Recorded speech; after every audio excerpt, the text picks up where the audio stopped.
மொழி தெரிய வேண்டும். நமக்கு மற்றவர்களிடத்தில் பேசுகின்ற பொழுது மொழி தெரிய வேண்டும் என்பதற்காக சொல்லுகிறேன்.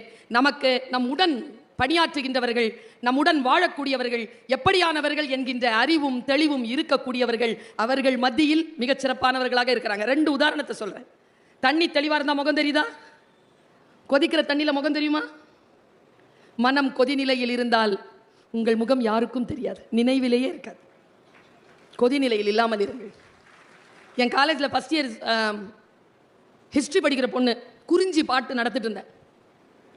குறிஞ்சி மலை சார்ந்த இடம், கூடுதலும் கூடுதல் நிமித்தமும் பிள்ளைங்களுக்கு விளங்குற மாதிரி சொல்றது சொன்னேன். கல்யாணம் ஆனா எங்கடா போவீங்க ஃபர்ஸ்ட்னு கேட்டேன். ஆன்சர் தேன் நிலவு மலை அப்படி வரோன்னு நினைச்சேன்ப்பா. எழுந்திருச்சு பதில் சொல்லிச்சு, தனி கொடுத்தணும் மேடம்.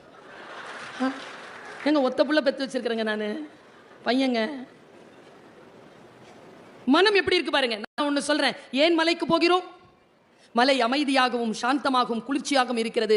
மலை தேடி போகிறோம். நாமும் அமைதியாகவும் குளிர்ச்சியாகவும் இருந்தால் எல்லோரும் நம்மை தேடி வருவார். இது வாழ்வின் ரகசியம்.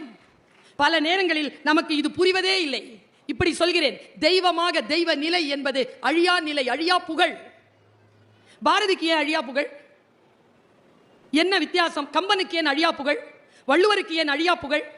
இவர்கள் எல்லாம் ஏன் அழியா புகழ் பெற்றார்கள்? ஏன் இளங்கோவுக்கு அழியா புகழ்? பாரதி இந்த நாட்டை சொல்லுகின்ற பொழுது ஏன் எப்படி சொல்லிவிட்டு போனான்? கல்வி சிறந்த தமிழ்நாடு, புகழ் கம்பன் பிறந்த தமிழ்நாடு, சிலப்பதிகாரம் என்னும் ஓர் மணியாரம் படைத்த தமிழ்நாடு, வள்ளுவன் தன்னை உலகினுக்கே தந்து வான் புகழ் கொண்ட தமிழ்நாடு. ஏன் இவர்களை சொன்னான்? கருத்தியல் தானேங்க. பாரதியின் கருத்தியல். நீங்கெல்லாம் பாரதி எப்படி புரிஞ்சு வச்சிருக்கீங்கன்னு எனக்கு தெரியாது. நான் பாரதியை நினைச்சாலே என் மனசெல்லாம் அப்படி ஊறிடுதுங்க. இப்படி நினைப்பானா ஒருவன்? இப்படியா நினைச்சிருக்கிறேன்? நீ அவனுடைய ஒரே ஒரு பாட்டு போதுங்க நம்ம எல்லோரும் அவனை கொண்டாடுவதற்கு.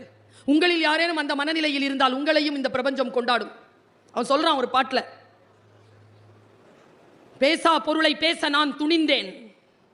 யாரும் பேசாத பொருளாம் அவன் பேச துணிறான். கேட்கா வரத்தை கேட்க நான் துணிந்தேன். என் ஜன்மத்திலேயே எனக்கு முன்னும் சரி எனக்கு பின்னும் சரி யாரும் கேட்க முடியாத வரத்தை இதோ சக்தி உன்னிடத்தில் கேட்கிறேன். யோக சித்தியில கேட்கிறான். பேசா பொருளை பேச நான் துணிந்தேன், கேட்கா வரத்தை கேட்க நான் துணிந்தேன். அப்படி என்ன கேட்டுட்டே நீ கடவுள் கிட்ட? மண் நல்ல கூர்ந்து கவனிங்க. சாமானியர்களுக்கும் உயர்ந்தவர்களுக்கும் இருக்கிற வித்தியாசத்தை சொல்றேன், நூல் இழையில சொல்றேன். அதனால தாங்க கையில வச்சிருக்கக்கூடிய அந்த புத்தகத்துக்கு நூல்னு பேரு. ஒரு மெல்லிய விஷயம் தாங்க.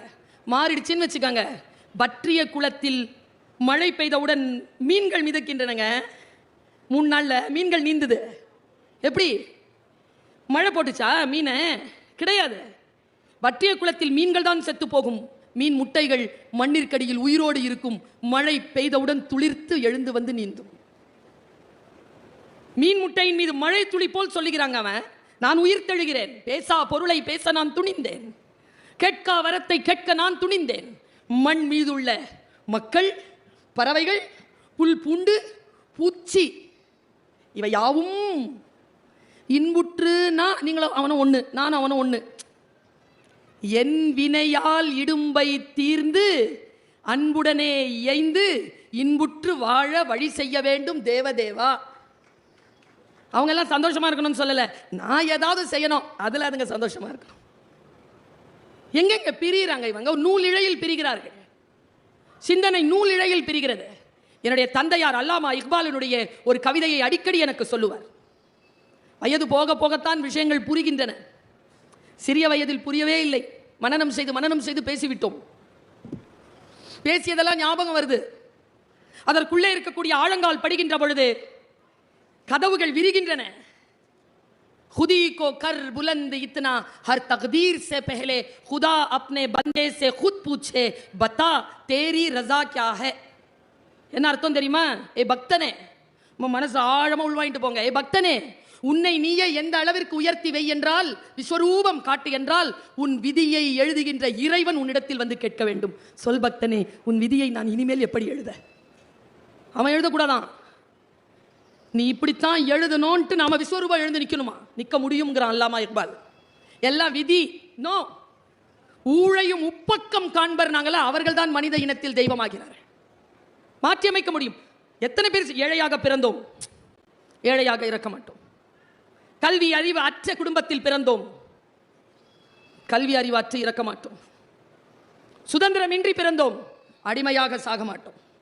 நம்முடைய வாழ்க்கையின் உயர்வுகளை யார் ஒருவர் தானே தன்னுடைய கரங்களால் எழுதிக் கொள்கிறார்களோ அவர்கள் மனித உருவிலே தெய்வமாக உயர்த்தப் பெறுகிறார்கள். அந்த நிலைக்கு நாம் உயர வேண்டும் என்றால் சில பல விஷயங்களை சொல்லுகிறேன். இன்னைக்கு டைரியில் போய் எழுதி வச்சுக்கோங்க. வரலாறு இருக்குல்ல, என்ன இப்படி சொல்றாங்களேன்னு நினைக்காதீங்க. வரலாறு முதல் வெற்றியை வெறும் காகிதத்தில் தான் எழுதி வைக்கிறது, இரண்டாவது வெற்றியைத்தான் வரலாற்றின் பொன்னேடுகளில் பொறிக்கிறது.